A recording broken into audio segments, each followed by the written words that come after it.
Ladies and gentlemen, happy Tuesday. Welcome to Group Chat. Another hot episode, man. I'll tell you Big episode. I'm suffering from I don't know what you call it. Maybe Corona depression. Depression. I think it's full-blown depression. Full-blown depression, and I need a couple friends to talk to. I'm hoping maybe I can confide in you guys. They did say mental health was going to be a big problem. Yeah, I'm suffering. COVID-19. I'm suffering. Sounds like you need some Shtoop'd. Sounds like get to Shtoop'd. Well, that's working for someone, and we're going to talk about that story because that's their cure. But yeah, we're going to tell you guys what's going on, and then we have a million things to talk about. One thing that we've learned is in 2020, we do this podcast 3 days a week. We could probably do it 7 because that's how much news we got coming in. And every day feels a little bit more chaotic, a little more crazy. And I think at the end, we really wrap that all up into the stock market and what's going on there and how it just, things just do not make sense. Nope. And a really big company based around the, let's say the forecast for how people will be traveling are laying off 19,000 people. So it looks like we might be staying at home for a while. Yeah, so much for that buddy pass. Shelter in place. So much for that buddy pass and those free peanuts. You know what I mean? I had the gall of one of these airlines telling me my miles were expiring last month. Jesus. Just say Delta gave me gold status. Delta just gave me gold status for no reason. Why? They should give everyone gold status today. Yeah. Okay. Well, we're going to talk about that. Many more things. Hit us up on Instagram at Group Chat Pod. Rate and review us if you really love us on the iTunes Store, the podcast app on your phone. Let's get into the news. Cash. Ladies and gentlemen, Group Chat. Cash. It's $1 trillion. Hot. Guys, I need to talk. Let's hear it. You seemed a little bummed walking in, not going to lie. I am bummed. I don't know if you can tell, but I haven't trimmed up my beard. Mm-hmm. And I just need a friendly talk. And I figure, why not here? Why not with tens of thousands of people? Yeah. Hundreds of thousands. You said millions. Millions. Right? You said tens of millions. I kind of miss our old life a little bit. And like it's kind of starting to hit me. So here's what's happening to me. And I had to realize this week what was happening. So I started really having sort of these vivid memories of just our old adventures. Just maybe that one great time at Coachella or that Miami trip where we ran into your athlete homies and we ended up at the Versace mansion. Just memories that don't really pop into my head. And I started getting this feeling like I have chosen to live a boring life. And like the glory days, like I miss the glory days and almost as if something did happen. But man, the good old days are over. It's almost like I was 60. You were a really rich dude and then went bankrupt. Yes. And you're like, man, remember those days? Yes, exactly. And I was just reminiscing on the old days. And then, so the point is, I started really digging in deep. Like, what the fuck? What's going on? And it's just Rona. It's just the fact that like when you're at home all day and like even when you come to the office, it's kind of weird. Everyone's like, hey, good to see you, kind of, but stay away. You can't go do anything. And it never affected me, I don't think, up until this point. And I'm just having to deal with like this new, I just got to get through this tough point. I mean, I think about that when we started having kids of like, oh, those days are over. And now I have a very different perspective. Yeah. Put aside Corona for a second, my view is like, my kids probably have to be like 4 or 5 years old where I can re-enter society in some capacity. Yeah. Where I get to do a lot of the things that I was doing before. Yep. So I look forward to that. I also look forward to when they're 18 years old, which, more than likely I'll be pretty damn healthy and I'll just be this. Oh, yeah, you'll be like Charlie D'Amelio's dad. Yeah, I'll be Charlie All up in D'Amelio. the I'll be videos. All in the videos. Yeah. I'll be Mark D'Amelio, and I'll go on with my life. I'll still be having fun. Yep. With that being said, the last call it 8-9 days, because of baby watch, which we have not had the baby yet, I've been staying home completely. Mm-hmm. Like, my wife and I will go run an errand or go do things. But let me tell you, I love it. Love it. Love it. Love it. Let me explain to you what I did today. Yeah. We woke up our normal time, like 6:30, 6:15, whatever. I go downstairs, make coffee, go get Dom, feed him milk. We came downstairs, we played, made breakfast, went for a walk. By the time our nanny comes, soon as she comes, I go for a run. I went for a run around 9. Yep. And then at 10, I took Dom to swimming, hopped in the pool with him That's exciting. Where's swimming? at a friend's house. Because normally you would not. Normally you'd miss that. I'd be at work. Yeah. Yeah. So the last week I go to swimming with him, which is like, let's jump in the pool too. And he's like going up and down. I'm going up and down with him and the teacher. And it's great. So like I'm working on my backstroke, breaststroke. I'm just swimming in a pool. Dee's taking 2-year-old baby lessons on how to swim. Yeah. And by the way, I could use a lesson in the backstroke. I can't backstroke. It's been a while. I don't even know how to swim normally. I could use a refresher. Yeah, I mean, I just look at, so I did that, and then I came home, and honestly, if it was Monday or Wednesday or Friday, right after like swim or whatever, I'd be taking an 1.5-hour nap. Yep. And then I'd go finish the workday, make dinner, and go on this is like, Yeah. I hit the jackpot. I think you might be a stay-at-home I'm on like dad at vacation. heart. Yeah. You might have found your calling. No, but I feel what you're saying, Drama, on weekends. Yeah. I wake up on a Saturday morning just kind of bummed. Like, what are we doing? Yeah. There's nothing to do. And especially with a kid my age, you want to do activities, Yep. but there's no activities you can do. And I don't know. And even at night, there's normally some sort of social thing that's going to be going on that doesn't exist anymore. During Because the you week, guys are way more social than I am. I'm surprised you haven't. I mean, D, I get it. You have a lot of like distraction. You have a lot of, you're staying at home, but like you're also teaching a child how to swim and waiting for the birth of a second child. I mean, there's a lot going on. And so we went to a drive-by kid's birthday party over the weekend. Yeah. It was so bizarre. Yeah. Like it's a bunch Yeah, I've of gone young to those. families and everyone's scared of each other. Yeah. Everyone has masks on. Yeah. And we've just been conditioned into fear. Yeah. It feels like everyone has social anxiety disorder when you go out now. Because everyone's like, you see the like, oh, I'm excited, but I don't quite know what to do here. Yeah. But mine has just manifested itself this week in remembering our past fun. And so the feeling was as if, like you said, like you went broke or something happened where those were gone now. But it took me a second to have to realize that it's because of the current situation and we will have more. Yeah. So like when does this come back in the terms of we're at Art Basel and then Anthony's like, hey, let's go to Drake's house for the after party. I know. Is that ever going to happen again? I don't know. I don't know. Yeah, it'll happen. In our life though, like while we're still even young enough to stay up till 5 a.m. at Puffy's house. Or want to do that? I mean, I definitely want to do that. And I probably could do that for another 30 years. Okay. All right. I mean, hey. I mean, if you why guys are wouldn't there, I'll be there. You act like you're the old one, Drama. What do you? Bro, I'm just saying. I don't know. I mean, D's almost 40, you know? Yeah. How old are you? I'm so 33. Oh, you're fine. No, I'm so fine. well rested. Yeah, I'm fine, but I'm just saying, really, at 45, am I going to want to be at Puffy's house at 4 in the morning in Miami? He'll be 60 something, right? Buffy. Puffy's still gonna be doing old. Yeah. Good point. 100%. When you're 45, Yeah. Puffy will still be having going. that party. He'll just go to bed at 6 instead of 7. Yeah, I'm talking AM. But yeah, no, it'll come back. But I don't know. It almost now this far in feels crazy to think of the other way.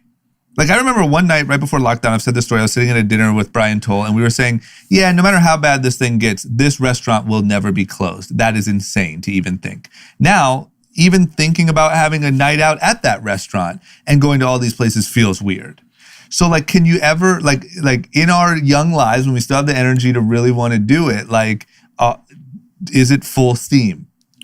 It's only been 6 months. It's not been 6 years. Yeah, but I don't think but I think the point is that we're not returning to pre-pandemic social norms for minimum 12 to 18 months. Yeah. That's fine. Here's an alternative. I need that break anyways. I needed that break. I'm sleeping 8-9 hours. Haven't had a drink in 9 days. I'm getting ready for the next couple years. Yeah, that's the other thing I do think is a lot of people are doing exactly what Dee's doing. And I think the same way you're seeing with these like TikTok kids and shit that just can't help but party. I think the moment it is like safe, people are just going to go ape shit. That I agree with. I think the human spirit has proven that everything's We're relentless. We're going to go back to norms, but we're not going to be allowed to go back to the norms till post a vaccine. Yeah, but I guess that could be next year. Maybe I guess I'm overreacting.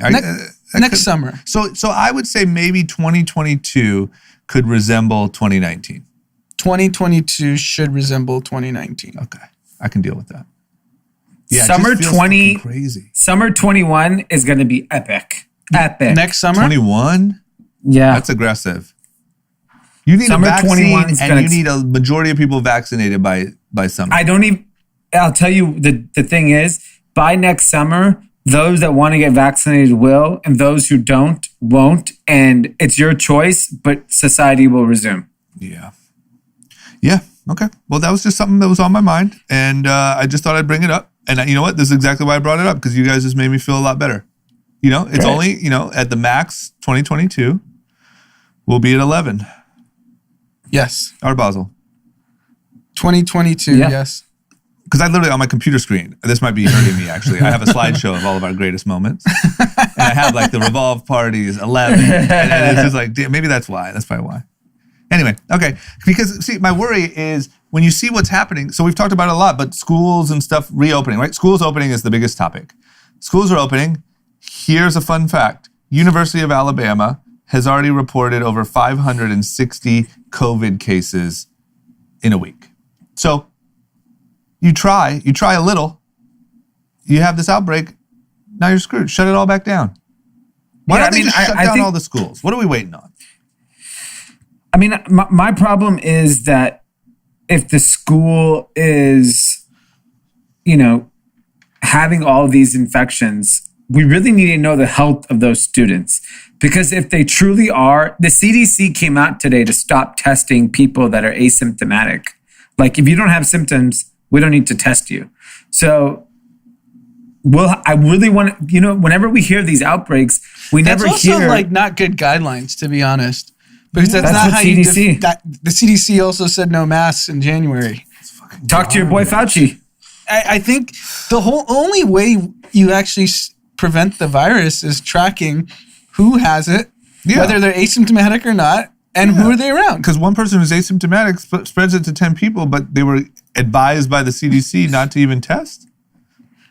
The fuck? And the problem is every country who's doing this well is contact tracing. And USC had the same problem. Off-campus housing, huge outbreak. They're obviously parting their faces off. And, most of the kids are asymptomatic. I've heard sorority houses at USC have gotten infected with it. It's like there's kids, whether school is open in session, kids have moved back to USC. And frat houses, anyone who's ever been to a frat house, I only can speak from USC experience, it is disgusting. I think COVID's probably one of the least of your worries of things you would contract. Imagine the bat farm in Wuhan. That is a frat house. Yeah, I get just pigs dripping on ostriches. Droplets of all types everywhere. Yeah. Blood, sweat, tears, I can imagine urine, everything. All right, don't keep going. Yeah. I know where that leads. Yeah, I just, man. And then I saw a story too that there was a Starbucks. I guess they contact traced. There was a Starbucks where someone went in and was infected like a lot of other people, 10 other people. But the 4 employees who were all wearing masks didn't get infected. I saw that. Which is really interesting. But I think masks solve a lot of it because if you look at Italy, which is pretty much open, I have a friend there right now. Yeah. And I said, like, what's it like? They had it worse than anyone in March, April. And he's like, honestly, I think it's just masks. Like, people wear masks, and that solves a lot of it. Because they do that in Italy. They comply. Yes, they comply. Yeah, man, it's just fucking masks. Let's get back to the good old days. I talked to Paul Ripke yesterday. You know, he's out in Orange County. And he's like, you know, I get annoyed when you guys are ripping Orange County. But he's like, no one's wearing a mask. No one's paying attention. You see groups of people everywhere. And he's like, you're right. He's like, it's absolutely out of control in Orange County. That's why we're ripping Orange County, Paul. Yeah. I have a good story. So Dee and I, we share the same pediatrician for our kid. Mm-hmm. I was there yesterday, and he said they did a family trip to South Carolina, and he was wearing a mask in June. This isn't January or February. And he said people were pointing at him like, look at that guy with the mask. That's why it's so sad. And by the way, he's a white guy. He's a white guy. It's not like he's this Indian dude wearing a mask. That's why it's so sad that this thing is so transmittable, because if only the idiots got it, it'd be so nice. You know? Like, come on. Just give all the people, if all the people who didn't wear the mask got it and then nobody else had to deal with it, it's those idiots that are fucking us up. Yeah, I think mass pre-vaccine we'd be able to open. If you could do masks and that instant testing. I mean, still, Joe Rogan's testing all of his guests before they go on. But doesn't he just do the antibody test? It doesn't sound like he's both. I don't know how, though. Because they always celebrate on the pod with multiple people. They've said, you don't got it. Did you think you had it? Yeah, blah, blah, blah. I don't got it. I heard at a golf course in Southern California at the country club, they test and do a 15-minute test before you enter their premises. Like, you're telling me we can't speed that up? Yeah. I don't know. What about, bit of a topic jump here. We got the first night of the Republican convention. I didn't happen to tune in. Did either of you guys catch any highlights or anything? I saw that psycho lady, who? Kimberly. I don't even know how to pronounce her last name. Guilfoyle? Yes. Yeah. She pretty much was like possessed by Satan himself, talking absolute nonsense. You know, cocaine and meth were trending last night because half of the speakers, including I think it was Eric Trump, looked like they were strung out. Yes. They literally they just looked so like bloodshot. Their eyes were screwed up. Like and the stuff that was coming out of their mouth was absolutely insane. Their whole tactic is just fear. There's no real strategy except let's just scare America into oblivion. Like, you know, Nikki Haley talking about there's no racism. Herschel Walker, that idiot football player, sitting there talking about, like, I've known Donald Trump's. So Herschel Walker played on Donald Trump's USFL team, I don't know, 30 years ago, and saying Donald Trump is not a racist. Like, it's amazing how they find these minorities to go there and just be like puppets and spew this nonsense. Yeah, so my two takeaways from the first day are the GOP and Republican Party is completely unified behind Donald Trump is the greatest living man ever. That is a common theme between every speaker. So if you just kind of look out, what does the Republican Party become post Donald Trump? Let's assume he even wins. Okay? Yeah. All they've done is devoted their loyalty to Donald Trump, and the party's going to be left in shambles. So if you're a lifelong Republican and not a crazy kook that just blindly follows Donald Trump because it's the thing to do right now, you have to be terrified of what the Republican Party becomes. Democratic Party has its own issues with the far left that's completely ruined the party, in my opinion. But I don't even think the party exists in any form because the Republicans have just, everything they're saying now is going to be thrown in their face when there's no longer a Donald Trump.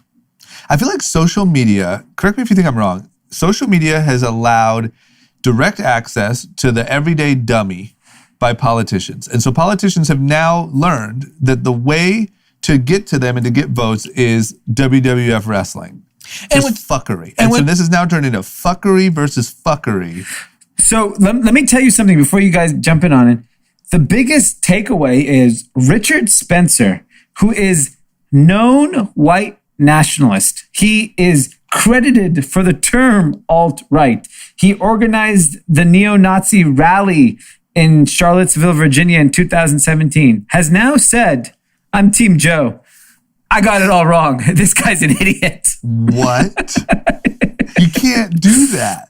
But you know, I mean, in the era when the alt-right has backed off, this is we're in new land now. But in the era of technically it's accountability because everything's documented at this point. Yeah. Every one of the prominent Republicans that are now saying Donald Trump is the greatest human being have lines. He's a kook. I would not let my kid talk like this. He's the most irresponsible man in the country. And it doesn't matter. They all shitted on him. Yep. And now they're all saying he's the greatest person and no one cares. And you're burning the country to the ground in the meantime. Yeah, and the other takeaway is that it's just terror and scare. That's the entire Republican platform for 2020. If Joe Biden and Democrats get into power, your cities are going to burn down. And that's the right strategy, though. It is the right strategy. But I just got to say, I mean, that could work still. But the arrogance of everyone saying his handling of COVID-19 was the greatest thing of all time. He's the greatest president. There's one objective thing in 2020. He mishandled the coronavirus. Yeah. It is, you cannot dispute that. No. The virus would have existed either way. I'm not saying if Hillary Clinton was the president, the virus wouldn't be here, but it would have been managed better. Yep. 100%. I mean, and here's an example of the speaker yesterday, a anti-abortion activist, Abby Johnson, who has, I don't know her, she has a biracial son and she has a white son. She literally said, I saw the headline. It would be smart for a police officer to racially profile her biracial son because statistically, my brown son is more likely to commit a violent offense over my white sons. I mean, can you imagine being that poor little son of hers? I mean, if I'm her biracial kid, I'm going to go commit a crime. I'm going to beat my mom up. Yeah, that's a crime. She beat her up and goes, statistically, I should have killed her, but you know what? I'm just going to beat her ass. No shit, man. Like, this is insane. That's what else is crazy is while the left, which we now criticize a lot, rightfully so, has like tripled down on all of their just absurd ideas. The right, they're literally like banking on racism. Like they are marketing to racists at this point. So tell me what a person in a red state that was poor in 2016, poor in 2020, likely has a family member that died of the Rona. Yep. Yet they're throwing all their weight behind Donald Trump. Is it just the law and order now? Or is it now it's law and order, safety. Well, yeah. It's number one, the economy was on track for... But they were poor in 2019 as well. So they were poor in 2016. They were poor in 2019. No. It was about to get to them. But it just didn't. Yeah. Like he was working on the deals. He was bringing the plants back to their state. It was almost happening. And then China fucked us. And now you also have the added threat of far left protesters in every state. Your hometown looks like Chaz. And so if we can just don't, we were so close.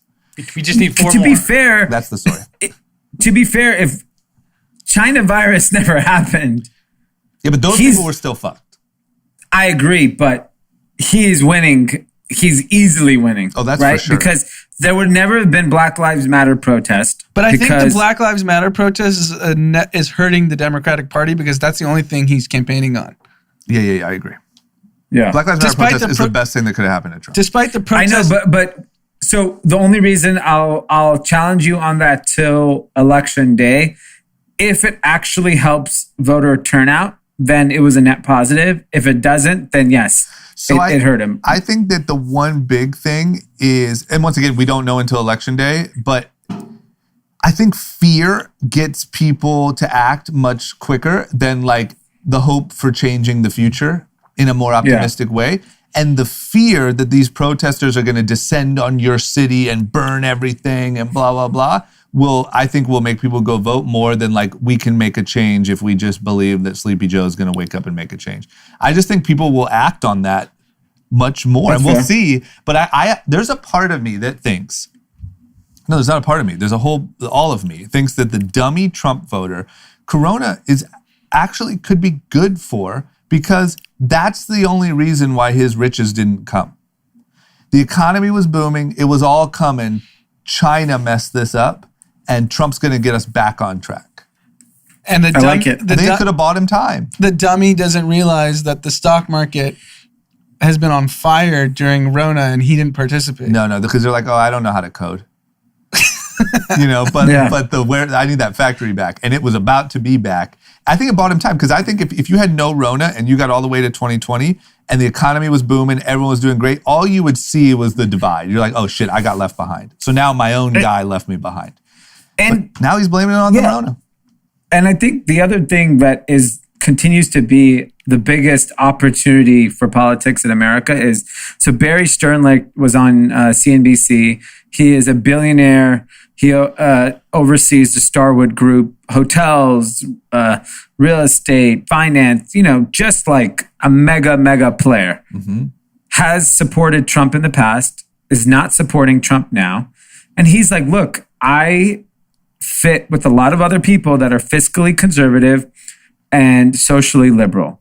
That I cannot understand how there's not a candidate that is that. I agree. That there's so many, every wealthy person I speak to, they'll never publicly talk about their politics because they don't want it to affect their business, but they will tell me I am fiscally conservative and I'm socially liberal. And, he commented on New York tax rate. Like, if it gets to the point where you're paying 60%, he's like, we'll all leave. We can leave. We can live anywhere. And we'll hop on a plane, go wherever the hell we want. Yeah. So it's only going to affect like that upper middle class person, not the richest. The richest have the easiest. You raise the tax to 80%, rich people will just relocate to Aruba and, I have a meeting in New York. Cool. I'll take my G5 and I'll pop in and I'll leave. I don't care. I'm never going to pay that tax. So the fact that there's not a person like Joe Biden coming out and like talking about, changing capital gains to regular income tax and, all these things are probably the wrong tone, because it's such a slam dunk to get every billionaire on your side, because all these wealthy people are, for the most part, socially liberal. Just protect their money and you'll get all the support. It's so stupid. But that's what they call the Potomac two-step in DC, where you have to publicly say one thing, but you privately promise everyone something differently. So I think Biden is that guy. He has to say, because if you want to rally, who's showing up to rallies? It's not wealthy people. No, who's showing up to any rally, either side? Who's campaigning, canvassing across these states? It's not rich people. So you have to get people excited, and the only way to get people excited on both sides is to cater to that energy. Yep. And they all do this. They like President Obama's campaigned both years that the carried interest rate was going to be taxed at the ordinary income tax rate. Yeah. It didn't even get close to getting done. He didn't want it to get done. He just had to campaign on that and then privately tell all the private equity billionaires like, hey, I just have to say this, but we're not actually going to do this. And Biden's doing the same thing. I think he's center. Like, if you look at the Democratic primary, the shit that was coming out of Bernie's mouth and Elizabeth Warren's mouth was not what Biden said. Yeah. And Biden won. Yeah. I hope he does the Potomac two-step. Yeah, maybe he's a good dancer. Sleepy Joe. Sleepy Joe knows how to do the two-step. I bet you he's a good dancer. I could see he's got a lot of rhythm in him. If you're a C&D student, you're usually a good dancer. That's true. That is. I bet those two things on a graph show well together. Yeah, it just like we're saying, it just blows my mind that, to me, you could even be half good at that concept and it would be an instant, no question, you're the president for the Democrats, but you have Sleepy Joe.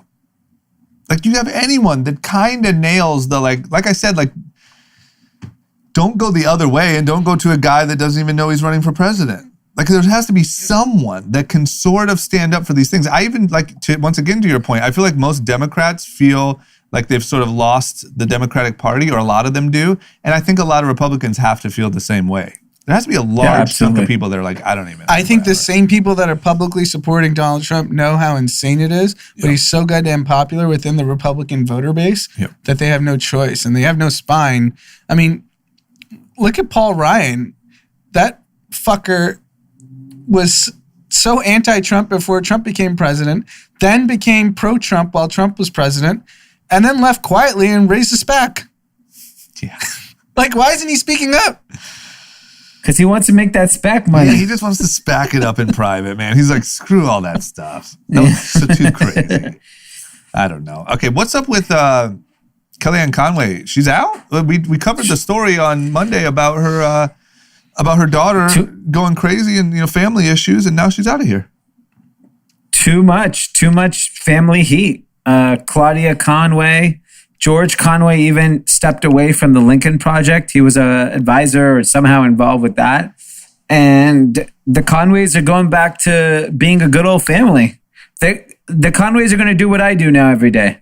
Swim lessons. Yeah. Back to basics. The home has to be broken a little. If the daughter went that nuts, forced her mom to quit the White House.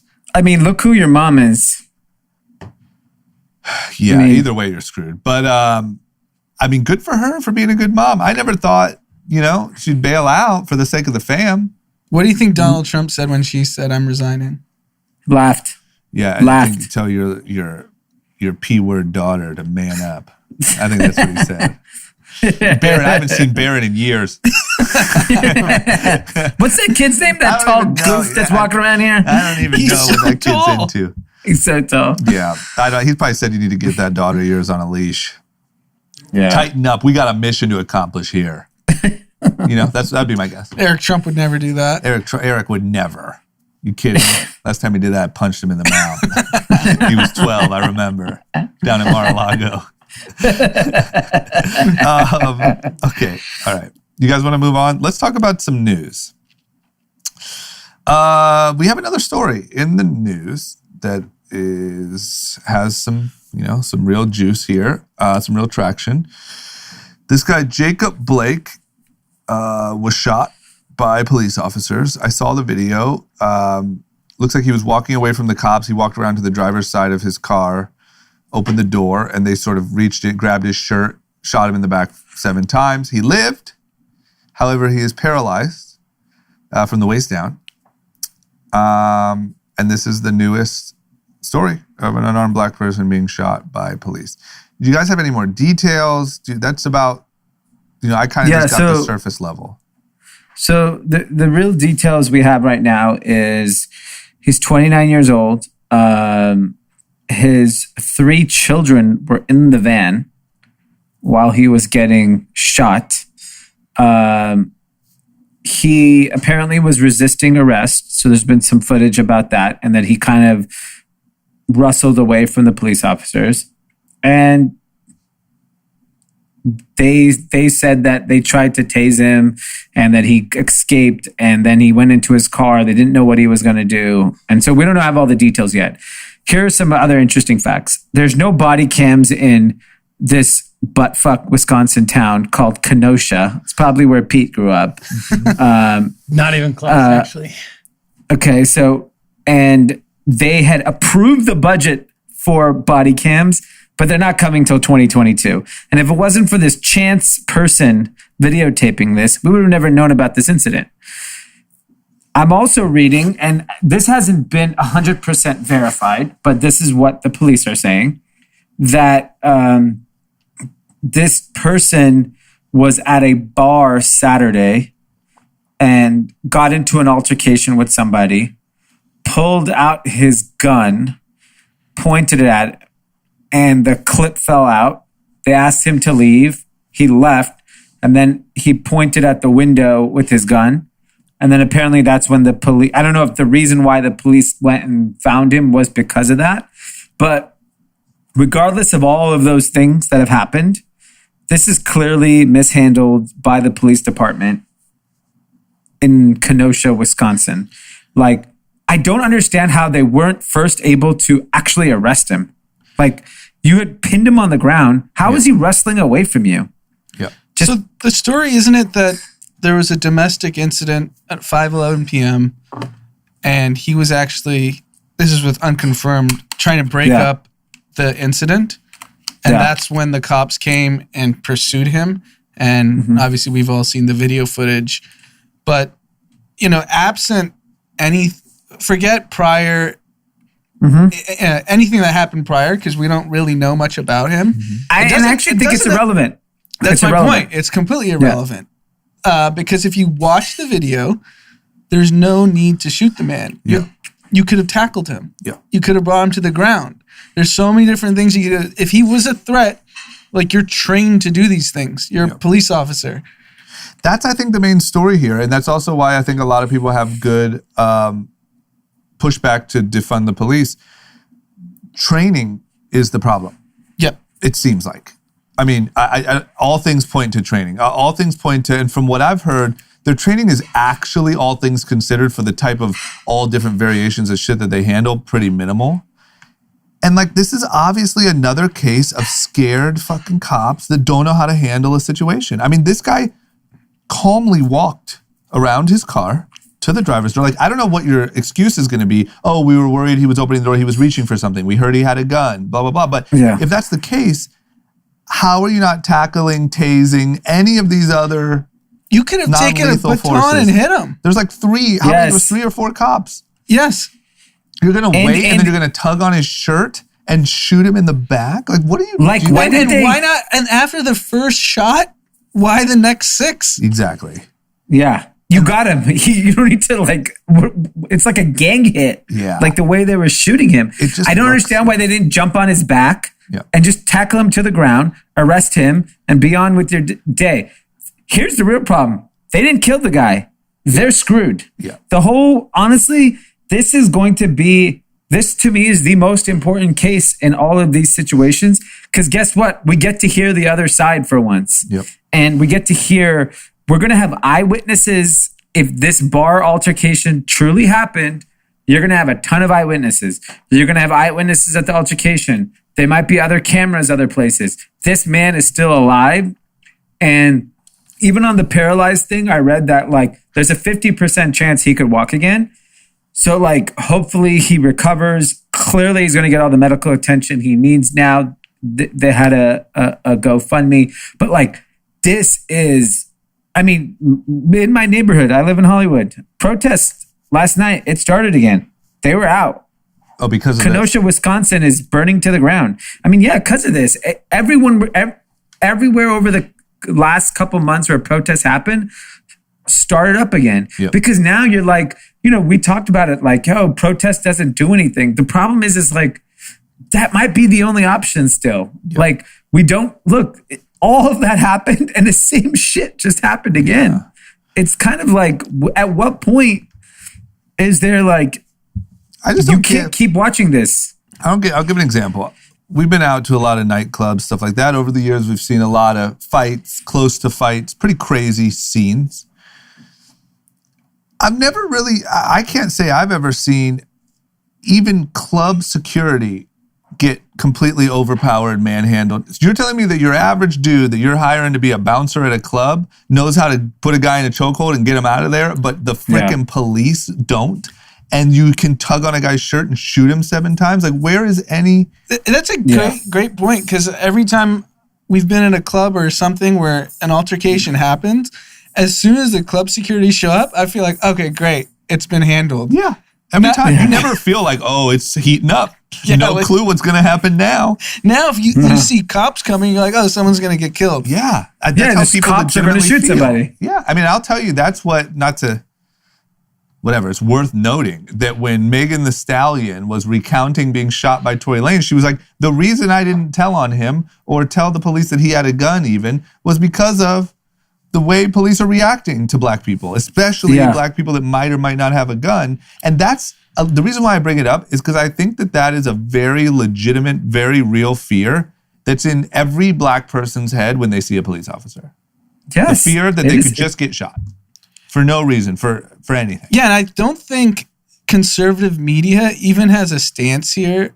Like, I saw criticism, so I don't know if you watched any of the NBA games the last 48 hours, but post-game, they asked Chris Paul, they had a really close win and came down to the last few plays, and they asked him about like the last play. He just completely ignored it and talked about the Wisconsin shooting.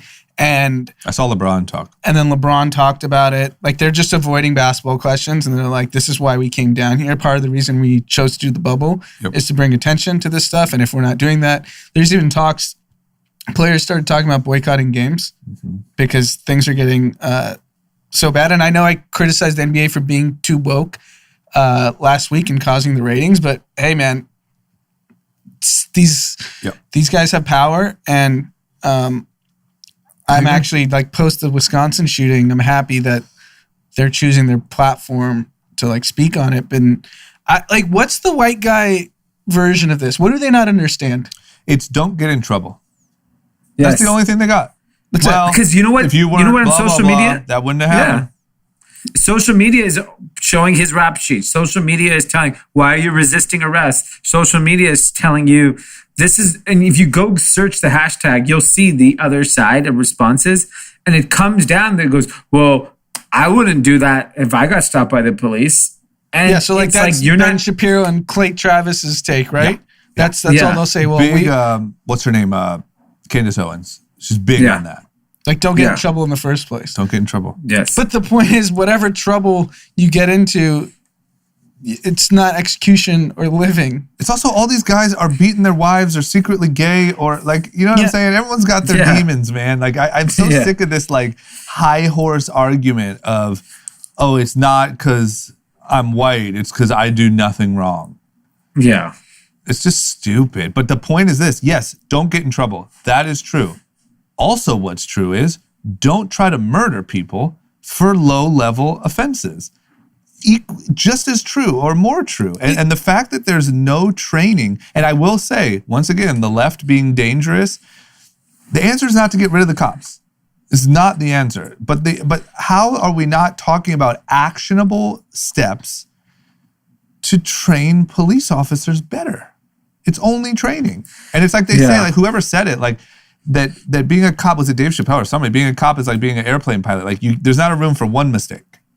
Like, you can't make one. That's just how that job goes. I know it's a tough job. I know it's whatever. Maybe they need paid more. I don't know what the issues are. The point is, you can't make one mistake. And if you do, it needs to be so severely punished. But you can't just be like, oh yeah, you know, he got a little crazy and shot the guy 7 times, but shouldn't get in trouble. Yeah, and it's just scary pre-smartphones. How many of these just went undocumented? Because what would have happened 10 years ago is these police officers would have said, reach for a weapon. He reached for a weapon. He was about to shoot me. I had to shoot him 7 times. He started punching me. I just kept shooting. Yeah. And case closed. Unions are so tight that they're like, yeah, we're not going to go against these 3 cops. We stand together. But by the way, if there wasn't even the BLM protest, it would have been 8 bullets because the 8th one would have killed him. Yeah. They would have quietly, happily killed him. 100%. And I think even with the video, the fear is they'll still say he was reaching for a weapon. I thought I was at risk. Yeah. Anyway, it's just wild. It's wild how. That's the only response. Don't get in trouble. That's it. If you don't want to get killed, don't get in trouble. Yep. Don't break the law. So that time you sped, could have got murdered. Shouldn't break the law. That's all. That's all. And it works. And I do think that the racist people, like, I'll even say Candace Owens has this thing, I think everyone knows this, but in case you don't, where it's like this it feels like black hating black person, right? Like, it feels like she just hates, I don't know, it feels weird. But it's almost like I feel like there's this, you're painting black people as criminals when you do that. Yeah. And you're saying, well, black people commit crimes and that's why they get murdered, and don't commit crimes and you won't get murdered. It's like this weird buttoned up story that makes no sense. You know, so like at least once a year, an A-list white celebrity is caught driving drunk in Malibu on PCH. Yeah, Reese Witherspoon was screaming at the cops, "Do you know who I am?" last summer. Should they have shot her? According to Candace Owens and Ben Shapiro, if they had shot Reese Witherspoon to death, that was her fault. We should have said, all good, don't commit crimes. Man, that would suck if Reese Witherspoon died. Big fan. Yeah. I'll tell you what, what's the show that I love? Big Little Lies? Big Little Lies, That's man. a great show. Yeah, without Reese, I don't know that we could make it. Yeah, you need all of them. Yeah. Okay. It's time to break for some ads. We got ads, Pete? Oh, yeah. Pete, take it away. All right, guys, welcome back to the ad portion of this podcast. You know who it is by now, and if you don't, you better get to know me because I'm not going anywhere, and either are these ads. So let's get right into it. Hassel Cattle Company. We were a little bit wrong in the link the first time, but we're here to correct it. So just head over to hasslecattlecompany.com. That's HASSELL, hasslecattlecompany.com, and use the code GroupChat for 20% off. That's 20% off. They're delicious. Anand, you wouldn't know. I'm making a guest appearance on this ad, and I want to say one thing. What? It's champagne taste for beer money. You get to live like a rock star eating that Wagyu, expensive shit that you see rich people eating at the fancy steakhouses for affordable prices. Right. And at 20% off, it's an incredible deal. So don't miss out. We only have 10 days that our code GroupChat is available. So head over to hasslecattlecompany.com, use that code GroupChat, and get your savings. And as always, GroupChat is brought to you by the Menlo Club, the #1 men's subscription clothing business in the world. Guys, get signed up today using code D2020. That's D2020 over at themenlohouse.com. You're going to get your first package for $45. That's right, just $45 instead of the regular $60 price. And because you're all group chat listeners and I asked them for a bit of a plug, you're going to get the New Republic Bowery canvas sneaker, the sneaker of the summer, the lightweight canvas sneaker. Don't miss out on your opportunity. We have a ton of great months ahead. So join now, be a part of the savings, be a part of the great experience. Head over to themenlohouse.com, D2020 for $45 in your first package and the New Republic Bowery sneaker. Okay, that's it for me, Anand, and Dead D. I don't even know what to call this D. Virtual D. Virtual D. If you're not watching on the video and you're just listening, we have a stuffed head of D and just clothing to make out the rest of his body and a bottle of 1942 next to him. You did upgrade the tequila. It wasn't 1942 when I walked in. No, it was that other stuff, but I knew if he was here, he would have picked 1942 first. Okay, let's get back into the episode. Thank you. All right, we're back. I got a messy story for you guys. Uh-oh. Yeah. In what sense? Of Well, mess? I'll tell you what sense. The Lionel kind. Ooh. Apparently, Lionel Messi is trying to leave Barcelona, the football club. Confirmed. I will tell you, this is where I hand it off because I am not the sports reporter and I am sure as hell not the soccer guy. So European soccer guy. I'll hand this one off, but from what I understand, this is pretty big news. I mean, I don't follow the sport really, but I know he's the biggest star in the sport. It's him and Ronaldo. And he's 33 years old. He plays for FC Barcelona. They just had a Champions League quarterfinal where they lost to Bayern Munich 8-2. I think he's over it at playing at Barcelona. Apparently, he's been a part of the organization for nearly 2 decades. Mm-hmm. Yeah, he came from Argentina to Spain at 13 because they basically found this kid in Argentina that was like this Superstar. Genius soccer player, and Spain went and took him. Also fascinating about Lionel Messi is he's only like 5'3", 5'4", and he only got to that height because he was so talented when he was really young and he was so short that they gave him shots to make him grow to even 5'3", 5'4". He's 5'4". Yeah. He's I don't believe it. You can give people shots to grow an inch? Because they wanted to make sure this guy gets to the professional ranks. 5'4" is ridiculous. He's a small dude. Showtime. And that's ridiculous. Little guy, big news, though, you know? He's arguably the greatest soccer player of all time. I know you can get I'm not the soccer expert. I'm sure people will debate it. Get a lot of DMs you don't care about. He's in the conversation. That's all I know about. It's the MJ LeBron argument. Same thing. Confirmed his height. Messi versus who? Ronaldo. Oh. Oh, he's listed at 5'7". Bullshit. Okay, 5'7". Bull fucking shit. That sounds to me like a crock of lies. That They gave him a shot in a fake Wikipedia. So here are the interesting things. This FC Barcelona team is super shady. They hired a social media agency to trash Messi and some of their players and some politicians. And like, they're so powerful in Spain that they had this like company that they hired to like just berate their own people. In June, apparently he could have opted out, but he didn't. So now there's probably going to be some legal challenges on if he can leave. And the reality is he's 33 years old. He'll obviously be the highest paid player wherever he goes. So in soccer, it's not like a salary cap. Anyone can, whoever has the money can pay. So I don't know anything about who has money, but I know that team PSG, I always see everyone wearing their jerseys. They seem like they have a lot of money. One of those Manchester whatever seem like they have a lot of money. Yeah, Manchester and then, seems like, yeah. Or Messi could be like, you know what? I'm sick of Europe. I'm sick of Spain. I'll play for the LAFC. LAFC would gladly pay him $20 million a year to play, and he would be in LA. Well, he better look into teams in Austin, it sounds like. Yeah, that tax. So apparently this is where it's going to get complicated. There's a 700 million euro transfer fee that is associated with Messi. How that gets triggered with free agency or not, I have no clue. I'm sure that'll be tied up in courts. But you're talking north of $800 million a team would have to pay just for his rights, then pay him his $40 million a year or 35, whatever the number is. I mean, no one's going to pay that. That's absurd. I'll tell you who ain't paying that. LAFC. And the two teams, I asked my resident soccer expert while we're chatting, said Manchester City and PSG are both funded with oil money. They're the only two teams that could afford it if this got triggered. D called it. Thank you. Yeah, I'm an expert. He saw the jerseys. When it comes to fashion, he knows fashion. He's like, well, I don't know. When you go to the Nike store, you see PSG everywhere. PSG's everywhere. I almost bought some PSG gear. I know nothing about the team. It looked cool. Yeah. When I remember I was in Paris in January, I just saw all these cool young French kids wearing PSG. Well, Neymar's PSG. Yeah, Neymar's PSG. Yeah, and Mbappe's PSG. Mbappe. Yeah.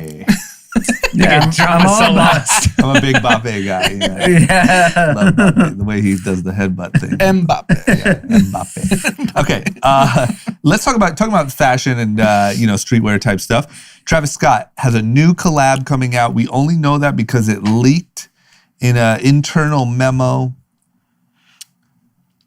Listeners, I want you to take a second to guess who this is. I mean, Travis Scott has had insane success with Nike with his collaboration. He even did a collaboration with, was it Cocoa Puffs? Mm-hmm. A lot of hype. General Mills. Great feedback. I'll give you the answer in 3, 2, 1. McDonald's. Really? Wow. Travis Scott, McDonald's collab coming soon. It has leaked. Wow. I mean, It's the cash grab. Grab it. who is there Can't tour. anyone for men? Is anyone cooler or more influential than Travis Scott right now? No. Pete's shaking his head. No. No. Drake's bigger. He's just not cooler. No, he's not. Drake cool. doesn't no one dresses influence- like Drake. Influence consumption, in my opinion. No, I mean, he there's has I don't think- OVO, but there's no one that bigger. doesn't even match. No one bigger. No, but like influencing- Travis is like, Yeah. you want to do what Travis does. Right. Yep. Yep, you're right. So what's going to happen? Does it say any details? Like, is it a custom Big Mac? Is it a jingle, a new jingle? Straight up. Like Da-da-da-da-da, straight up. a Happy Meal with Travis Scott figurines. Yeah. That'd be kind of hot. Yeah. Travis Scott even has the score for arguably the biggest movie of the last couple years. He has the main song off the Tenet album, the soundtrack for Tenet. It's called The Plan. So, I mean, like, he is it. He is just peaking in terms of influence, money. He bought his $23 million house in Brentwood. Amazing house. Why does he want to live in Brentwood? Probably safety, honestly. Yeah. It's like, it's probably a safe place to live comparative to like the Hollywood Hills. So he's the Law and Order rapper. Law and Order Yeah. rapper, yeah. Or maybe he just loved that house. That house is pretty like unique and yeah. Like, do you think he's driving down to La Scala in Brentwood? No, he's going to Delilah. Yeah. Kylie's not far. Kylie's not far. But they're not The together, kids. right? I'm sure they're going hanging out with Stormy. They're doing play dates. Yeah, they're doing family events. You see them in the background of some of her TikToks every now and then. They seem to be on good terms. And back to our intro drama, if you're bummed out, what's a guy like Travis Scott feeling? I know, bro. I know. But they're having parties at their house. I know, but it can't be like but they're not. But they're used to being on the road, like New York on Tuesday, Miami Wednesday, LA. It's like those Thursday, people don't even know how to be home. London, Paris, back to LA. Yeah, sweet. That's how I feel about John Turgeon. I don't understand what he's doing all day. He's probably depressed. He is, and I asked him. If you look at how many hands John Turgeon has shaken this week versus January, devastating. Yeah. I wonder if his hands are softer. I bet they are. I bet they're softer. I think he's shaking hands. He probably shook. How many hands do you think he shook? How many times he shook hands in January this year? Just in January? 2,500 times? I was going to say over 3,000. Okay. I think he shakes 100 hands a night. And then month to date, what's he at? 20? No, I think he's probably 10 a day. So it's right still now? down significantly. Yeah. Whoa. That's dangerous. Yeah. How are 10 people shaking his hand? Jeez. Well, So the I was venues are waiting- open. That's so true. he's out at their That's true. venues. Plus, he's immune. I mean, he had it, so he's probably shaking hands. I was waiting on the street for my wife. She had a doctor's appointment the other day, and I was sitting in the car, and I was on Robertson, and I just see some weird, I don't know, like a Real Housewife type character, and they were going into like some scene they were filming, whatever. Everybody was shaking each other's hand. Everyone was shaking each other's hand. Yeah, see, I really want to go to Delilah, but I'm worried there's a bunch of handshakers. Yeah, I would just wear gloves. Yeah, then you got to eat your cheeseburger with like doctor gloves on. Just walk in the venue, go up to everybody. You initiate literally go to every table, shake everyone's hand first and get out of the way. Just like, great to see you. I'm having a very intimate dinner tonight, so I just wanted to say hi before I start. Who walks into a restaurant that way? Okay, yeah, I agree. That could be the answer. All right, well, yeah, I think there's a lot of people feeling the same pain that I am, and maybe I'll work on a support group or something. Yeah, you, Travis Scott. Yeah, John Turgeon. Yeah. Okay, next up, we talk a lot about business on this show. And there's a new opportunity around, and we talked about it last week a little bit with Anthony. But D, you've always been very good at Twitch is hot. We got a Twitch. People are migrating over to when people were doing IGTV, you had a big IGTV presence. Podcasting, got it covered. I'm wondering if you have any interest in potentially starting an OnlyFans page. Maybe I'll take it one step further. I spoke to OnlyFans yesterday. No, you didn't. Yes. Yeah, I got introduced to them by a friend that we all have. And that listens to the podcast, this friend. That listens to the podcast. And he was like, group chat needs to be on OnlyFans. He's like, just have the conversation. Can we keep our shirts on? Just do an episode with our pants off. No, I definitely... Subscribe to our channel and you get every episode. It's from the waist up on YouTube.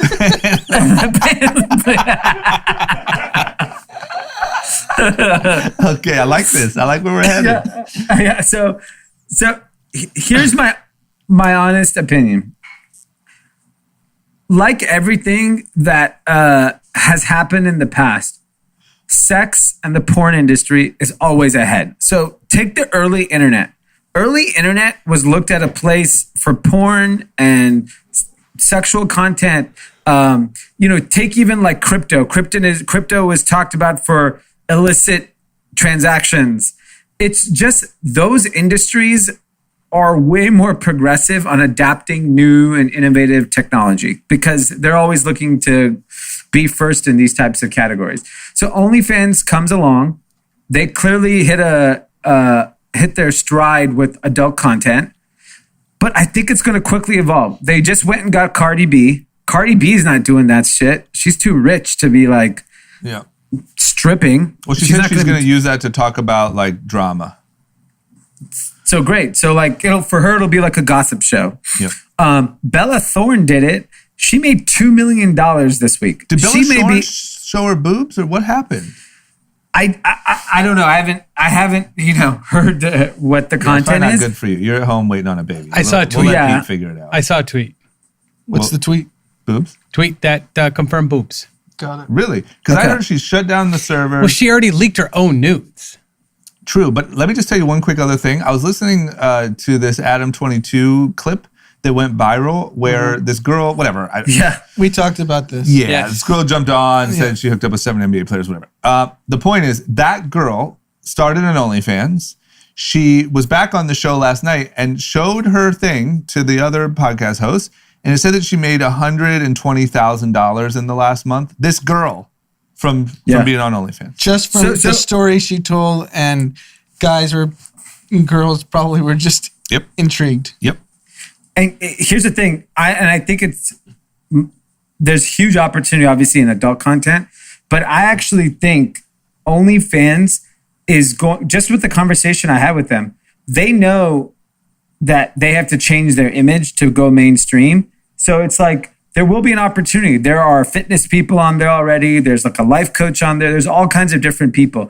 I've seen screenshots from people who manage influencers, and they've showed me some staggering numbers from OnlyFans accounts. And I just think that there's an audience of people that will pay for premium content for anybody. So for musicians, I think this is an amazing platform. If you're think about it, if John Mayer had an OnlyFans account where he would go live every Friday night for an hour, every single one of his diehard fans would sign up. He'd make millions of dollars a month having an OnlyFans account. Comedians should do work material. Imagine if A-list comedians just charge $10 and you get to watch me for 30 minutes. Mm-hmm. Like if Seinfeld, Chappelle, and Chris Rock had OnlyFans, I would sign up for all of them. Yes, I would too. Yeah, I agree. And then you're not subjected to what is these guys paying $20 million for a special? Dude, you could make that a month if you're one of these big comedians. Yeah. I mean, look, I think that but Anthony shot it down, I think. Didn't he? Remember, I was like, why don't you have a Gunna OnlyFans, blah, blah, blah. Could this work? Oh, this is why he shot it down. He shot it down and said that most artists and those types don't have the personality to sustain that. So they're not Cardi B. Yeah. Which is true, I get that. But I do think that for the ones that do, I mean, for Tekashi 6ix9ine, it's like you don't need to sell albums. Your OnlyFans could make you $5 million a month. I mean, are we doing OnlyFans? Is that what you're saying? Yes. Dude? Yeah, I'm saying, man. When do we go live? Wednesdays. Okay, do we say fuck Twitch? Shirtless Wednesdays. Yeah. Let's get a bidding war between Twitch and OnlyFans. Yeah. You got to do it. It just seems to me like such a no-brainer. And I feel like everyone's been talking about paywalls and all this stuff for the longest time. Someone has to figure it out. Why not the entryway be sex? But it seems like a no-brainer. Yeah. I mean, I think it's going to work for a lot of people. We have a very engaged audience. If we said, here's an idea I had. Imagine on Wednesdays is brainstorming new business ideas with the three of us and one of our entrepreneur homies, and it's interactive. And we talk about emerging businesses and the opportunities and what they're doing. Thousands of people would sign up for that. With our pants on. What? Yes. If I could get a month of just hardcore push-ups and weight training, shirt, pant, everything off. Everything off. Listen to Naked D. It's like a naked news reporter. But Naked D gives you stock advice. I think it's totally possible. I think a lot of, we've seen other things in the past that have started maybe in certain ways, but then grown and evolved. The OnlyFans name is now a household name with young people. That's for damn sure.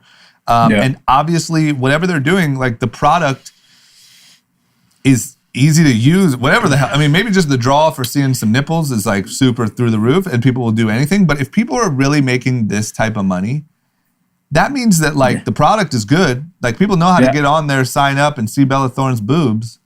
Yeah. $2 million. That's insane. I also feel what is that going to do to the world of, I think that thing hitting in the middle of Corona when a lot of people are struggling anyway, maybe a lot of models don't have the same gigs coming in, some video vixens, no one's shooting videos. Bam, tits on OnlyFans, pay your bills. I mean, is Bella Thorne making $2 million a movie? Probably not. Is she even making movies anymore? Now she's making a movie because she said she made $2 million. Oh, yeah. Yeah, now she's probably going to be sought after by studios. Yeah. Okay. All right. Well, we'll see what happens. Seems like a bright future. What does that actually make then for if do studios come back? How high does that push their price, you think? They're like, I can make $2 million a day or $2 million a month on OnlyFans. Yeah. What is your $10 million going to even offer? It's a problem. It's nothing. Yeah, it's a problem. Yeah, like go work 3 months in Vancouver. Like, just no be thanks. Dudes. All movies will just be all dudes because like, we don't have that. No one's paying to see my dick. I offered my dick. I made $30. Is there any men like killing it on OnlyFans? Oh yeah. No. Yeah. So weird thing. Pete follows all those. Do you remember? Pete's like, hold on, let me give you some stats. But do you remember the OnlyFans that we interviewed? She was a part of a documentary that my roommate is also a part of for OnlyFans creators. And then there's multiple guys that make a killing on there as well. You live with an OnlyFans creator? Yes. What's the content? Same stuff, nudity, stuff like that. It's a girl? Mm-hmm. Huh. Seems like a... That's really interesting. Interesting. I didn't know that. I want to do a documentary about Pete. Do you just knock on the door? What's going on? No, I haven't. It almost happened once. I came in and she's like, hold on. You want some tea? Oh, no. Nope. Cup of some water. Okay. Is she making a lot of money? Yeah, she doesn't push it that hard because she does a lot of YouTube and other channels as well, but she still makes like $4,000 to $5,000 a month. It's amazing that the modern day creator, like if you're a pretty girl coming up or guy, part of your plan could be like, yeah, I got my YouTube page here. I do, this. I do unboxings. Over on Instagram, it's more fashion. And OnlyFans, I do light, softcore porn. You don't even have to do porn because you can still just literally take your Instagram photos and put them on there and just make people to come see them. You don't even have to get nude because you have to subscribe to see anything. And then you have to pay additional money to see any further exclusive content on the actual OnlyFans. Wow. Okay. What a racket. Sounds to me like the future. Yeah. You want to know what else is the future? Nike.com. And that's about it. Yeah. Because these guys are just they just pulled out of Zappos, Belk, Dillards, and a few other retailers. They've been pulling out of retailers. They've been focusing on their e-com. This looks like no joke. I mean, it seems like obviously definitely what they should be doing, but they are serious about it and they are pulling out and going all in on .com. So really interesting. This got reported by Matt Powell, who's a footwear writer or analyst. Yep. And he tweeted it out and he listed all the retailers that, the Zappos, the Belk, the Dillards, Boscoff, City Blue, Eblin's, Vim, Fred Meyer. These are all retailers at one point I've sold product to. So I know them all. Sorry to say, they're all shit. And they all need Nike. They all do need Nike. And Nike just clipped them. And he was like, I said, they're all weak retailers. He goes, what about Zappos? I go, Zappos is culturally irrelevant. It is part of Amazon. It's not part of Nike's strategy. They don't want to do business with Amazon. And frankly, I don't think, so like the number one shoe in the country, I think is like a Nike Tengen. It's like a $70 shoe. I don't know how to pronounce it, but that shoe, if the Zappos customer wants it, they have to go to Nike.com to get it. Nike has made it clear that they do not care about that customer. If you look at all of Nike marketing, it is doubling down on diversity, youth culture. It's about that. They don't care that, like, you know how the notion, Republicans buy sneakers. Don't tell that to Nike. These department stores are all in the Midwest. Zappos customers, my guess is they're the 5th largest, I think, e-com store, some big number. And he was like, you guys all think that those stores don't matter. I'm like, I think it doesn't matter for Nike. Because if you want Nike, you got to go on the internet. You got to go to Nike.com. If not, you don't get to buy Nike. Sorry. That's it. Yeah, in the last earnings call, they basically got their 5-year out digital goals during the pandemic, meaning the percentage they wanted to sell digitally. And they know it's going to accelerate even further. So why give up the margin and deal with Belk and Zappos and all these guys? Like, you become more efficient. You can trim jobs and cut corporate costs if there aren't divisions servicing all these retailers. Like, Nike's one of the rare brands. It doesn't matter Like they don't Who's selling it? rely on the distribution. Their brand's too big. And here's the reality. When you're Nike, there's nothing a retailer can do for you of those types of retailers can do for you. So if it's a specialty retailer like, I don't know, like Maxfield or Patron of the New, and it's like some exclusive limited product and they want to create hype, that's why you have retailers. Oh yeah, everyone's lined up at Dillards on a Saturday. Can't wait to get the new Monarchs at Dillards on Saturday at 40% off. Like, come on, that's a joke. And those retailers they got so lazy that they've done nothing for Nike. And Nike's like, we don't need anybody anymore. Yeah. By the way, you don't have to do as much business when you sell direct too, because your margin is so fat. Yeah. I totally agree. I think that as we all know very well, all those places used to serve a unique purpose. Now they don't anymore. So some are evolving well, creating excitement, like you said, and creating a reason to go there, and some aren't. But Nike's doing exactly what they should do, because they should be owning all of their own hype and traffic and all their own customers. Why would you give that away? You're Nike. Yeah, I agree. Okay, let's move on. Topic jump. We mentioned earlier about all these people critiquing. What we were talking about was critiquing, saying people shouldn't commit crimes. And we were saying that a lot of those exact people are very, have some shady stuff going on themselves. That brings me to Jerry Falwell Jr. What's going on, man? This guy is doing some weird hanky-panky. Him and his wife, he does isn't that called a cuck? Isn't that what a cuck is? What's a cuck? When you let someone have sex with your wife and you watch?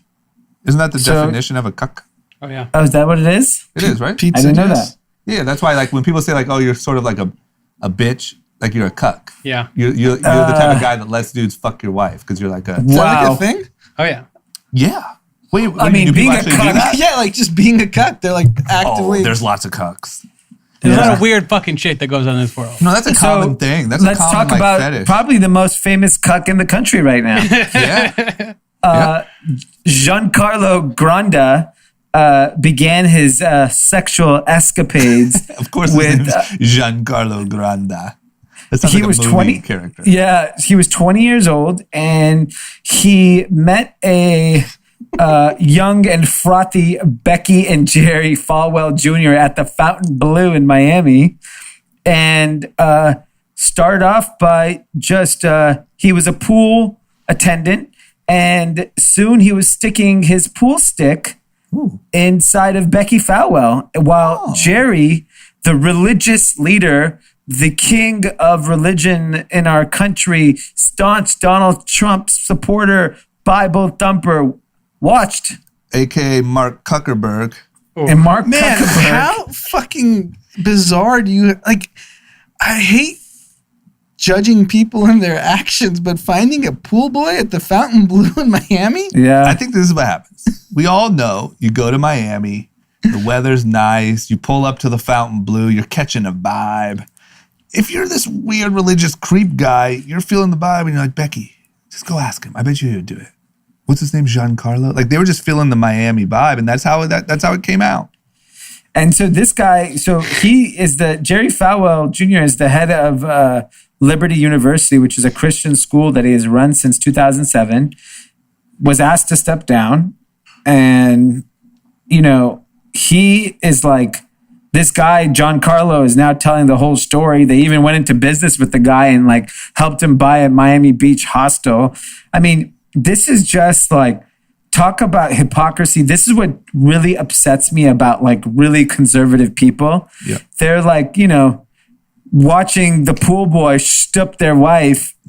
I mean, it's just ridiculous. It's What is just that so word? We're in the Bible. It's like Yiddish. It's Yiddish. Where in the Bible is this behavior condoned? They love to point to the Bible, these folks. I think there's some missing verses or chapters where they're just Thou so religiously shalt. awakened that they have a different version of the Bible than everyone else. Yeah. That's what It's like makes me so mad, is that these people influence the mentalities of a lot of people. And a lot of people are very judgmental because of this, and very whatever, whether it's anti-gay or anti-whatever. And like, you're not even, like, you're a freaking You're letting the pool boy screw your wife, man? Chill out. Just chill. Infidel. Look, who is the most knowledgeable of Christianity in the Bible of the group here? Is it you or Pete or Tim? I don't know where Tim stands, but Tim looks like he grew up religious. Tim or Pete. I didn't grow up in a like religion wasn't forced on me, but I accidentally joined a Christian cult in high school. As a part of it for like 2 years. Wow, 2 years. That can be its own podcast. So you got radicalized. 2 years. I did. An accident. So talk to me about infidelity. Real quickly. Tim, so who did you have to step while you were 2 years in the cult? Did they recruit you to? Oh my God! To be a cook? The pastor's girlfriend. Stiff some wives. My limited knowledge. What's the question? My limited knowledge of the Bible is infidelity is a big no-no Yes, that's true. in the Bible. Yeah. I believe that's how it's worded. Yeah, And- it's a big. It's a big no-no. Yeah, it says thou shalt big no. My point is, his religious followers Thou just shall saw not this- step. Thou's wife shall not get stepped. So, what does this following? This is my question. It's like dumb people that follow these guys blindly. He just got caught recruiting a pool boy to have sex with his wife and watch. And by the way, and how did they justify I'll that tell the you how it Falwells goes. are the man? I'll tell you. You want me to tell you how it goes? The devil, temptation. Or the devil? We all fall into it, and he's going to repent. And temptation is real, and this is just Okay, here's the thing that we have not heard that I'm sure the pool boy is going to share next is Jerry Falwell was definitely stipping the pool boy too. That's really again. Ooh, did That's they do that coming. in that cult, Tim? But none of this is new. Like priests stooping altar boys and stuff No, like I that. know. This has been like heavily a part of Catholicism for as long as it's been around. Yeah, it's so common. Go ahead on it. No, I was sorry, I didn't mean to interrupt. No, that. I was just going to agree. Donald Trump, what's he going to say? Didn't know him. And he's going to have like 100 pictures with him that come out. He's gonna say he's wonderful. He's wonderful. Hope he's okay. I stripped his wife too. That Becky.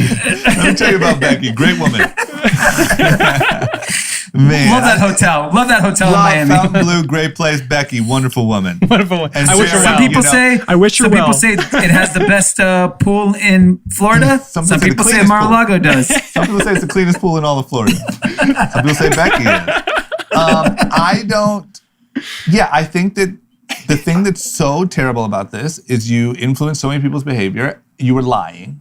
But let it go. Like, just relax a little bit. Stop being so hateful of other people. And the thing is, I think that all the follower dummies are going to, you're going to believe this. You're going to spin it into a biblical story of temptation and the devil, and you're going to buy it.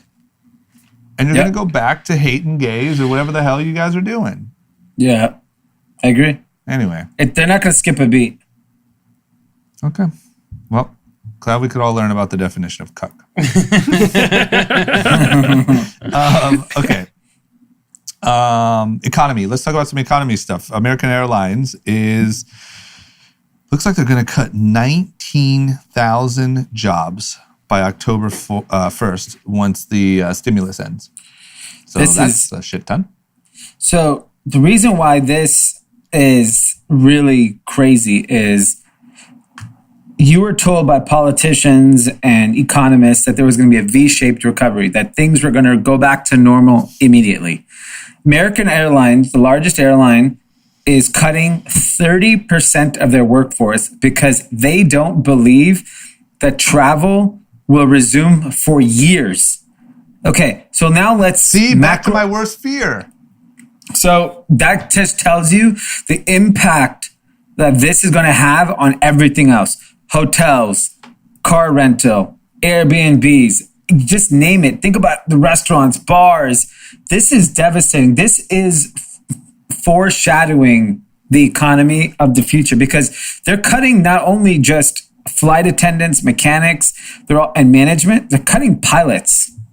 So they don't believe, these are like pretty freaking smart people that have a lot of data to make these decisions. They don't think things are coming back to normal anytime soon. And if you just look at the last 6 months, even when everything normalizes, corporate travel is going to be a fraction of what it used to be. Companies have realized you don't need to spend $15,000 to send an executive from LA to New York to do something that could be accomplished over Zoom or a phone call. Yeah, all they're doing is stooping. They're not actually working. Yeah. Just stooping each other's Again, lives. the banana sundae on the American Airlines first class and drinking It's a good Sunday. Totally. They're at the hotel bar racking up a bill. And I think corporate travel is going to, regardless of, I think society is going to resume and be normal, but corporate travel is never going to be at the level it used to be. Because companies, what always wins out, regardless of pandemic or not, is money and profits. And companies are going to be like, why were we spending this much to send? Like, what's the scenario where you can justify spending $4,000 on a cross-country business class flight for an executive, then put them up at an $800 a night room, then comp 3 dinners on the company? Yeah. What could he be doing? And most of those meetings accomplish nothing. Shipping. Think how many IPOs and capital's been raised over fucking Zoom. Yeah. We're talking like tens and tens and tens of billions of dollars have been transacted over Zoom. Yeah, I thought about that the other day too when I was thinking about all this stuff is like the amount that we traveled when we were building Young and Reckless was insane compared to like the last 5 months where we're doing the same work essentially. Yeah. But you don't have to go anywhere. We haven't left our living room for that. We used to go to New York and go to Omaha and San Francisco, all these different things for meetings. You would fly up to Zoomies in Seattle to For literally 1 hour. meet for one hour, and it would take a day and a half and racking up the bill. I guess the one benefit we have is our industry requires entertainment trips. You got to be at Basel. You got to be at Super Bowl. You got to be at Coachella. You gotta be That's not going anywhere. Yeah. We're not the corporate travel waste. No, but let's bring it we don't need back. to go for a meeting. No, we go for just a gotta vibe. be there. Yeah, you got to catch a vibe. Yeah. Okay. Well, anyway, that's pretty severe. I mean, I think when you see that, when you see these real actions coming, this isn't like guesses, estimates, all that stuff. This is, they're firing 19,000 people. So what is that? That's crazy. V-shaped. Okay, and then in the topic of our weird so-so recovery, the Dow Jones Industrial Average is ditching Exxon, and they're adding some big tech names. And apparently, I didn't know this, but this is the biggest sort of switch up that they've done since 2013. So this is to reflect more what's really, these new hot tech stocks. It seems to me, once again, my somewhat limited following of it is like these tech stocks are really the big superstars that are kind of carrying the rest of the stock market. Yep. And there's a lot of stocks that are having a lot of trouble, but you don't really hear about that because you're too busy focused on Facebook and Amazon. Yeah, I mean, they're getting rid of ExxonMobil, Raytheon, and Pfizer. And the idea of Dow Jones was to give 30 companies that reflect America's business enterprise, something like that, right? ExxonMobil, it was the largest company in the world for so long. I think it's kind of sailing away, that oil is on its way out. I mean, it could be foreshadowing decades in advance in that. Raytheon is a defense company, and Pfizer is a pharmaceutical company. They're adding Salesforce, the SaaS software company, Amgen, which is a biomedical company, and Honeywell, which is a technology company. It does a lot of things. It's an industrial powerhouse. What's interesting is when you look at the Dow 30, you don't see Amazon, which is mind-blowing to me. How is Amazon not in the Dow 30? How is that the case? I mean, I don't know. And it just tells you that the Dow, the entire country uses the Dow to tell you the health of the economy. The Dow is irrelevant. It's 30 freaking companies. Yep. It's literally 30 companies. Sure, the Dow is up. The Dow is up. Big deal. What is that? That's the Dow's up. We erased all the losses for this year, but we have double-digit unemployment. So it's not a really good indication of the health of the economy. It's a good indication of if you have a retirement account, you're doing pretty well. And I don't even understand how Amazon's not in the Dow 30. It makes no sense to me. Yeah, it doesn't Apple's make sense. in there. Yeah, Apple's in there, and obviously it's a NASDAQ listed stock, but Well, half of the internet's consumption is done on one site, and it's not on the fucking Dow 30. Yeah, that's a ball drop.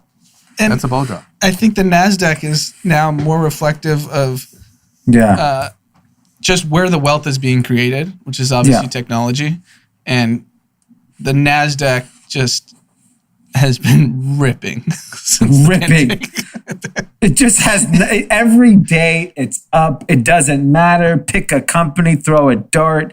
I mean, even day trader Dave Portnoy walked away from crypto because he was like, I can't take all this fluctuation going up and down. I stick with what I know. Stocks only go up. And he's right. It's ever since he said that ridiculous statement, it just keeps going up. I literally was talking to a friend of mine that, been in finance forever. And I go, what possible scenario does the stock market go down? And he was giving me the traditional answers of blah, blah, blah, blah. And I was like, really? Maybe not. Like, what if? Yeah. What if not? I think it should go down, but I could be dead wrong. If you look at the largest hedge funds and their returns, they aren't gangbusters. No. So it's Robinhood. Because they actually were hedged. Because they didn't even believe that this is real. Yeah. So if you look at a lot of single-digit returns, low double-digit, if you think about what happened, and I think family offices benefited because they just fucking rolled the dice and they're allowed to. Hedge funds are much different because they have LPs that are pension funds and endowments, so they can't be as risky. But, I mean, Jesus Christ, this is nuts. I mean, Apple went from sorry, I didn't mean to offend our Christian cult member. Jesus Christ. It's all about forgiveness, man. Yeah, that's. I think that everyone was sort of scared of what was happening with tech and like the lack of jobs and all that stuff. I really feel like the pandemic stuff just sped that up. We just skipped 5 years, 10 years. Don't you think that? And also, to what Dee was saying, what scenario does the stock market go down? We have record high unemployment. Small businesses have been absolutely cratered. Yeah. People are going bankrupt. Black people are getting shot on the street. Yeah. Bankruptcies are every day, just different bankruptcy. Yep. American Airlines just pretty much foreshadowed the entire tourism industry for the next couple of years. Does not affect anything. Everyone, including, I think, Facebook and Google, kind of hinted at slowdown in ad spending. Doesn't matter. Walmart said, if there is not stimulus, our business is going to get hurt. No impact. Nothing impact. And the thing is I think these Robinhood investors are so powerful. No, I'll tell you, because the aggregate dollar amount that they're because it's so concentrated, right? It's not going to thousands of stocks. It's going to 10. And that's why I think that, because if you look at individual stocks in the S&P 500, a lot of them are down. It's just the top 10 have exploded. But contrary to what we would typically think, because of everyone's a Robinhood trader now, the concentration of money in the stock market has increased in institutionalized funds versus retail investors. Retail investors are Robinhood and people like you and I. Mm-hmm. So over the pandemic, the institutions have controlled more of the stock market. So that means they control more of the price. Nothing makes sense, so I'm just going to bow out here. I don't get it, man. Maybe the institutional people are watching Davey Day Trader. Yeah. They're like, stonks only go up. Yeah. They're like, got it. Okay. We bet on these ones. We'll follow Dave. Yeah. I mean, I don't know. Nothing. Man. It's absurd. Like nothing makes sense in 2020. No. I mean, Apple has gone up 10% since it was a $2 trillion company. It went to $2.2 trillion yesterday. It's casual $200 billion. That's insane. I'm up $30. Damn. Nice, Tim. 30 big ones.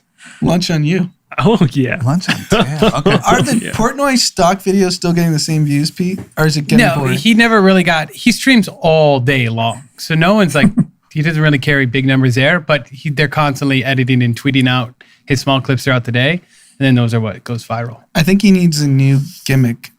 Because I loved it in April and May, and then I got tired of it. Well, it's fine. He did the unboxing. Now he's doing the day trading. He just slowly keeps shifting. He needs to make some bigger statements, you know? He can still do the day trading, but he's got to make some bigger calls or bets. Okay. Well, nothing makes sense. Welcome to group chat. Hope you liked it. We can't tell you why any of what we just talked about happened, but it happened.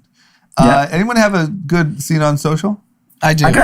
Yeah, go ahead. What do you got? We posted on the group chat Instagram. NBC News said Usain Bolt got a positive test for COVID-19. Put a picture of Kevin Hart. No, they didn't. I like that. No, they did not. And so the joke is one of the symptoms of COVID-19 is you turn into Kevin Hart. You lose 3 feet in height. Oh my God. Okay. All right. Oh D, what do you got? Mine was just, oh my God. Where the hell did it just go? I just saved it. I'll tell you mine. Oh, Mine is, go ahead. It was Britney Spears. There's a lot of people now are defending Britney because of her dad's kind of control of her money and her physical and mental health. I think it's called a conservatorship. Yep. And a lot of celebrities are coming out to defend her. I am just in awe of this situation because, I mean, I'm guessing Britney Spears is sitting on like a huge fortune. You would think, right? Yeah, and I would think her catalog still produces a lot of money. And she had that like Vegas show. I mean, yeah, you would think. Yeah, so I'm really curious to see, like, is the dad just here? Does he actually care about her interests, or is this just a money thing? That's what it sounds like, man. It sounds like there's some shady shit going on. It sounds like she had a mental break in like whatever year that was. And he came in and said, "This is my chance." And now he just literally owns a person and takes all of her money. Yeah, I think that's what's happening.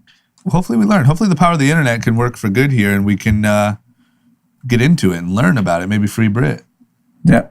You know? Family management typically goes wrong, right?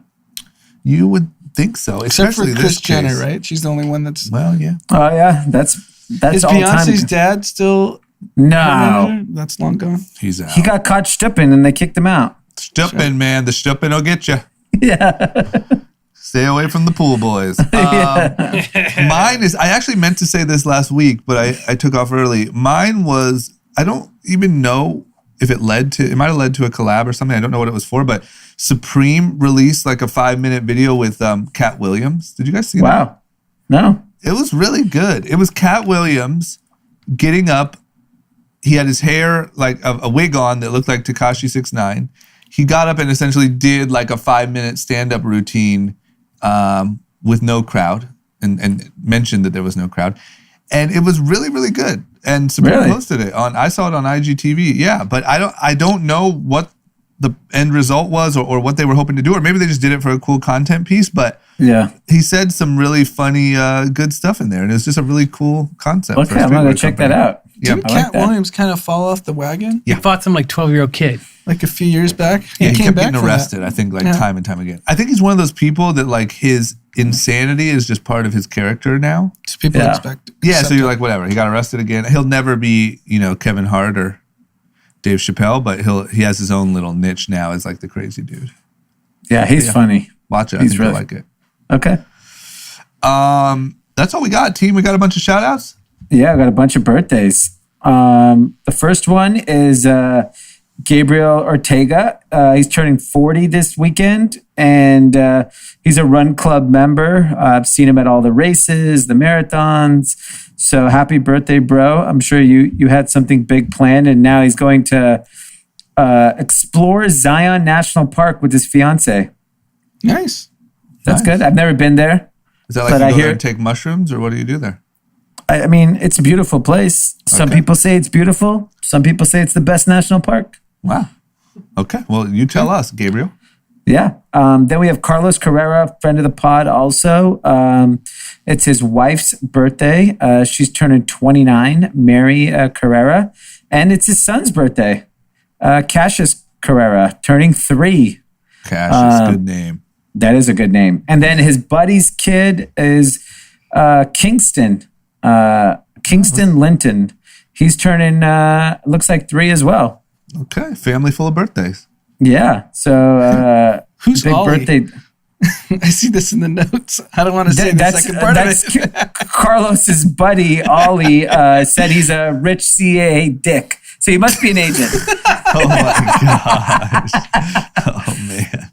I'm guessing he's a sports agent. Is it his birthday or he's just a rich dick? He just wanted to call him a dick. So we do dick shout outs too. We also do dick shout outs. Those are actually on OnlyFans starting next week.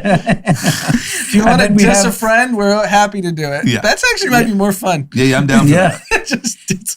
Yep. And then we got Karina out in Palm Springs. She's a healthcare worker at Loma Linda. It's her birthday on Thursday. Nice. A big fan of the pod. And thank you for your service. Yeah, thank you. Yeah. You're on the front lines, keeping us safe. Mm-hmm. Yeah. So if you're out in Loma Linda and you see Karina, wish her happy birthday. Karina thinks about all these non-mask wearers, you know? I feel like Loma Linda is probably an area with a lot of non-maskers. I agree. It has to feel shitty to be in a hospital treating these people and then like out at, TGI Fridays. Yeah. No one wearing a mask. You know what I mean? Curious. So annoying. Is that all we got? That's it. Okay, guys. Thank you for another great one. You know what to do. At Group Chat Pod on Instagram, Group Chat Pod on Twitch, MelroseStreetJournal.com for all of our articles and to subscribe to our newsletter. Unfortunately, we're still Group Chat Pod 1 over on Twitter, but we're going hard on the feed over there, so make sure you follow us. But we do need some help. If anybody knows anybody at Twitter to get a hold, who holds the Group Chat username is some spam account. So not even a real account. It's not like they're not messaging us. Criminals. It's an entire spam account. We deserve that name. So if you can get us in touch with somebody, we'd greatly appreciate it. Sounds like Russia. And if you do so, we have a lot of goodies around here. I'd be happy to exchange. Look at that. We're commissioning work now with promo. I have a lot of Reckless gear. Okay. I have so a you lot just of got a box of cookies? New Republic. I got cookies now. Okay, yeah, a lot of good stuff. Don't worry. And then rate and review us on the iTunes Store podcast app. That's it, right? That's it. Holler at us, man. Thanks for listening. Let us know what you think. Give us your feedback. If you know anyone at Twitter, hit us up. If you got any comments about Messi, don't hit us up. Yeah, we don't need any soccer shade. No, we don't give a shit. If I don't care how tall he is, yeah, give a shit. literally, we forgot we even said it. Did not hit up Anand with saying he was wrong. Don't hit up Pete about who's the GOAT. We're going to move on from that one. Everything the else, only Lionel we care about is Richie. Yeah, that's right. That's fair. Unless we get a piece of that 700 million euro transfer fee, he's never going to be talked about. Yeah, How did he get in on that? The first and last. Okay. All right, guys. Have a good week. We will see you on Thursday.